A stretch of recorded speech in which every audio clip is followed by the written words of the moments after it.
What is up? What is going on, everybody? I am back with the Mariners post-game recap. And what might have been, I think that might have been the most fun game the Mariners have played this season. Probably the most enjoyable overall. Before I break it down, do me a favor, hit the sub button. If you're watching that sub, the subs help me out a lot. And please hit that like button if you're enjoying the videos. It pushes it out to more people. So it just helps me grow my channel and get more views. And it lets me know that you're supporting it as well. Leave a comment as well. Have a discussion. I say in every video, I just ask that we keep it peaceful, and you guys always do, so I appreciate that. So yeah, just if you can do those things, I appreciate it. Let's dive into it. The Mariners defeat the Boston Red Sox in Game 1 of the 3-game series tonight, 10-1.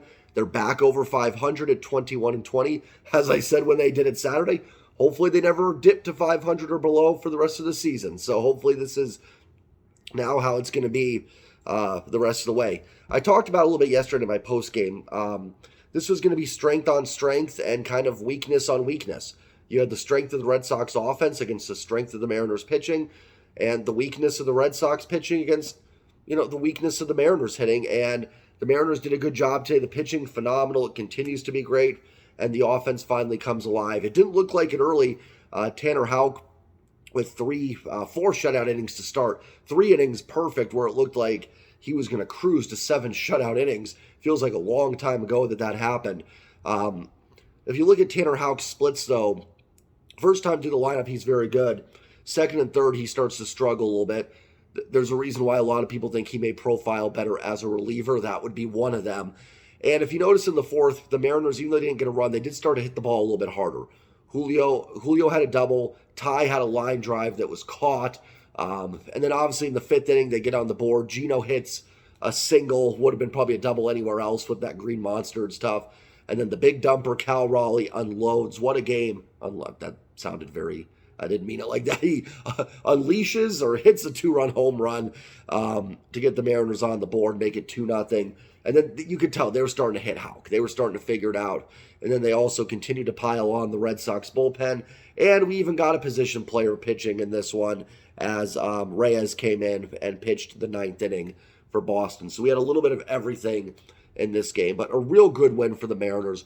Great offensive performance, great pitching. And, not only are the Mariners, I think, 9-4 in their last 13, they're now 3-1 on this road trip, and they're 3-1 with a plus 19 run differential. So they're kicking some butt on this road trip so far. And I want to say their run differential on the season is now up to like plus, man, I could be wrong. This 39. I mean, it's pretty good. The Mariners are playing some pretty good ball. Run differential doesn't mean everything. It never does. One statistic never means anything. You have to put the whole pieces together. But it does go show this is a pretty good baseball team, guys. This is a good baseball team that's 4-10 or 4-11 in one-run games. 4-11 in one-run games. I mean, if they can just start to win some of those coin flip games, try to flip the coin there, this should be a playoff team, or at least a team that's right there on the cusp, and they are right now. So let's dive into it. Let's start with the pitching. George Kirby, phenomenal, in a tough place to pitch in Fenway Park. Not only can Boston hit, not only does Fenway an offensive ballpark, but you also have the crowd there. They're always into it. That's a rowdy crowd. That's not the equivalent of going down to Oakland right now and playing. And maybe that can help a pitcher too, helps get their adrenaline going a little bit. Kirby was hitting 97 today, at least according to the Root Sports radar. Just a great outing from Kirby. 6 2/3, 8 hits, 1 run, 1 earned, 1 walk, 6 Ks. Phenomenal. I mean, Kirby's FIP's been at like 2.6 all season. Just continues to pound the strike zone, gets the strikeouts. I mean, maybe the swing and miss isn't quite there compared to like Castillo and some of the other guys, but Kirby pumps so many strikes that it really doesn't matter. And like I said, those sabermetric stats, the FIP and the XFIP, are all really good. So not like George Kirby's just getting lucky out there either. I said before the season that I thought George Kirby was a sleeper Cy Young candidate. I don't know. I mean, I got to look around I know Garrett Cole's off to a great start. I know there's some great. McClanahan's got like 8 wins, but Kirby's now 5-2. Wins don't matter. They should matter to pitchers because you want to get the win, but I know they don't matter overall. But it still is nice to see. It doesn't help to get those wins if you want to be involved in the Cy Young voting. I mean, what is Kirby at now? 41 strikeouts, 4 walks on the season. Tremendous strikeout to walk ratio, 10-1, even I think 11-1. Or it was 10. Is it 10? It was like 11.4-1 coming in today, and should be better now. So, or actually, it would have gone down a little bit because 6 strikeouts to 1. But you know what I mean. Gabe Speier came in, got a little dicey in the 7th. He hit Russ Snyder, and then Verdugo comes up with the bases loaded. Speier does give him a pop out. That was the only time it got a little dicey. It was 5-1. Again, playing in Fenway is never easy. So you get the bases loaded there for the Sox. You never know what can happen. Verdugo's got some pop. Speier got out of it. Offense took over the rest of the way. Taylor Saucedo pitched a scoreless 8th inning. I'm starting to think maybe he's someone we need to see in some more high leverage spots. Now, right now, every Mariner reliever is pretty good, so there's not a ton of high leverage spots to go around. But shutout inning for Saucedo, no walks, 2 Ks. I know it was in a 9-1 game, but it's still an impressive outing, and he's been really good. Actually, he's been great since he came up. I know he's kind of the last guy in the pen, but I wouldn't be shocked if we start seeing him a little bit more, maybe against some tough lefties, and Spire's been great. But yesterday and then today, the command was a little off for him. He wasn't perfect. So I do wonder if maybe Saucedo gets a crack at facing some tough lefties. Flexen came in, did what he needed to do, and ended the game in the 9th. Great job all around from the pitching staff. You don't sometimes notice it when it's your own team, but man, this Mariners pitching staff is so deep. I mean, Aaron Goldsmith, Dan Wilson were talking about the broadcast. I mean, we always look at it like when we face, the Astros, especially, last year would be like Verlander, great, then Valdez, and then Javier, and you're like, is there a break? That's got to be how some of these teams feel facing the Mariners pitchers. I mean, the Red Sox had Kirby tonight, and now they got to face Luis Castillo tomorrow, so it's not going to get any easier for them for tomorrow. Let's look at the offense. JP was 1 for 5 with a double. Caballero pinched hit in the 9th. Hard to judge any of the at-bats in the 9th. Guys are just trying to blast the ball off of who was it? Was it Reyes that pitched? Yeah, off of Reyes. So, it is what it is. I'm not going to get on that. Ty was 2 for 5. 2 ringing doubles. Great to see for Ty. He could have easily had 3 hits. I think it was Reyes that made a fantastic leaping catch to rob him in the 4th inning. Julio was 1 for 4 with a walk, a double and a walk. Listen, was it a great game for Julio we're gonna put in the Mariners Hall of Fame as his best? No. But he reached base twice. That's good. I think his at-bats have been a lot better. He seems to be seeing pitches better. I think he's really close to breaking out here. And like I said, the good news is for the Mariners, they're playing pretty good ball, and they haven't even gotten that Julio breakout yet. Haggerty must have come in the 9th as a defensive replacement here. Kelenic was 2 for 5, couple singles. The short, I forgot, who was it? Was it the starting? It was Reyes, or might have been Valdez made a great play on Kelenic, almost robbed him of a base hit in that 8th inning, but ended up getting the infield hit. Then he had the base hit off of Reyes. So good game from Kelenic, scored 3 runs, had an RBI ground out. It was an important RBI. It was 1st and 3rd with nobody out in the 6th. Now Cal ended up hitting a home run, so we kind of forget it. But the Mariners have struggled a little bit in some of those situations. So it's good of Jared Kelenic to get that run home and add on, especially at Fenway Park. You want to always add on runs. Gino, 2 for 4, walk, 2 RBIs, and the home run. Thank you. The power coming back a little bit for Gino. I talked about it before the series that some of the righties might be able to get going in this series playing at Fenway. Now, the funny thing is the 3 Mariners home runs they hit tonight were technically out in every ballpark. So this was not 3 Fenway home runs. These were legitimate bombs that the Mariners hit tonight. Good to see for Gino. Also had a single that could have easily been a double if not for the Green Monster. And he worked a walk, again, against a position player. But hey, it all counts. You'll take it.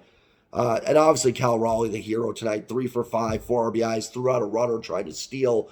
A tremendous game from Cal Raleigh. These are all streaky hitters for the Mariners. That's one positive and one downside. The downside is we can see this offense struggle, and we've seen it. But when these guys get hot, they can go on tears for a week or two. It wouldn't shock me if Gino and Cal both have like 3 or 4 home runs this series. Not saying that they might not. You never know. But streaky hitters like this, that the home runs just tend to come in bunches for these guys. So hopefully they get hot. Teo, 2 for 4. Good to see 2 solid singles. And even the third one, which ended up being an error, Could have easily been, I mean, it was an error, but he hit it hard. It was 105 off the bat. Good to see Teo hit the ball hard. We'd like to see him put one over the monster in this series. We'll see. But good for him to get a couple hits. Trammell was 0 for 3. A.J. Paul came off the bench, hit for Trammell, 2 for 2, 2 RBIs, 2 singles. Good for A.J. Pollock. Don't care who was against. Good job. Colton Wong 0 for 5. He did hit the ball hard a couple times into outs. So, I mean, you know you're scuffling when when I'm complimenting semi-deep fly balls. But it is what it is. They could use Colton Wong getting hot. They've been very fortunate that Jose Caballero has been solid, so you haven't noticed Wong struggling as much, but they could use Colton Wong getting hot as well. Real nice win for the Mariners. Took care of business. The offense came alive. The pitching came alive. I thought they struggled early on against Tanner Houck, but then when I saw that his splits were very, second, third time around, he really struggled. Took a bit of a deep breath, took a step back. I was like, okay, let's see how they do second time around, because Houck's actually really good his first time around. And Houck's not a bad pitcher by any means. One walk, 5 Ks for him. He's not as bad as his 5.4 ERA would indicate. He does have some good stuff. He's not, you know what I mean? Like, it's not going up against some of these guys that are just, terrible. Like, the stuff is legitimate. I just think maybe it profiles better as a reliever. As you can see, second, third time through the order, guys start to him a little bit. Luis Castillo goes tomorrow for the Mariners. Hasn't been quite as sharp his last 4 outings. His ERA is almost 5. If you look at the strikeouts to walks, though, they're still about as good as they were early in the year. I think it's just a little regression. He wasn't going to have a .73 ERA all season. And it just, instead of, it's just gone from here to here. So the first 4 starts were Castillo's great stuff and some fortunate results. Now it's great stuff with some unfortunate results. So Luis Castillo is going to be fine. Mariners are due to win a Castillo start. I think the last time they won a Castillo start was the Cardinals on that Saturday night game, and he didn't get the win. It was a no decision, but I think that was the last time they won a Luis Castillo start. I think he's made 4 starts since then, 3. The Blue Jays, the Rangers, the Astros. Did he start another one? I think that was it. Am I missing that road trip with the Blue? Was it just Toronto and Oakland on that road trip, or was it a 3-city road trip? Oh, man, I'm not remembering if they went somewhere else. Philly, but he didn't pitch in Philly. So, yeah, they've lost his last 3 starts. So they're I'm rambling in my head here, but they're due to win a Castillo start. So hopefully he's on his game tomorrow. Nice thing is now the Mariners have 2 games here to win a series. Great road trip so far, 3-1. I had said that with after winning the Detroit series, I was okay with 3-3 with Boston and Atlanta. 2 pretty good baseball teams. Boston's decent. Atlanta's a great baseball team. I would be okay if they came out 3-3. I'm not going to change that, although it would be nice now to maybe get 4 now that you won this one. But that means if they can just get a couple more wins here over the next week, I would be okay. Because then you come home for Oakland. Pittsburgh is playing well, but I don't think Pittsburgh's a great team. So you have a chance to maybe on this next homestand really make some headway. So the key here is don't let it get away from you. And the Mariners have done a nice job of that early on. Remember, we played 41 games. There's 121 of these things to go. What you don't want to do is bury yourself early. And they haven't done that. In fact, they're in really good position. They're 21-20. Yeah, they're a little bit behind some teams, but they're right there. It's sort of, think of it like a horse race. Coming out of the gate, you have some of your pace setters. The Mariners haven't boxed themselves in. They're still right there, ready to make a late charge. Obviously, baseball's a lot longer than a horse race, but you guys know what I'm getting at. So nice win tonight for the Mariners. George Kirby, fantastic. Offense, thank you. It was nice to finally see some offense. I'll be back. I'm going to try because my kids are having a sleepover at Grandma and Grandpa tomorrow. So I might have a live play-by-play tomorrow night for the Mariners and Red Sox. I've never done one before. I get very anxious during games, so I'm not sure if I'd be the best at it because I'm sitting there going, oh, please get outs. Like, I'm bad during games, so I don't know how I'm going to do it, but I'm going to try. So tune in for that. I'll put it on a link to it or let you guys know in the community section tonight. Thank you, everybody, for watching. Remember to hit sub, hit like, and I will see you guys all tomorrow for more Mariners coverage. Have a great Monday night. Take care, everybody. And as always, go M's. Peace.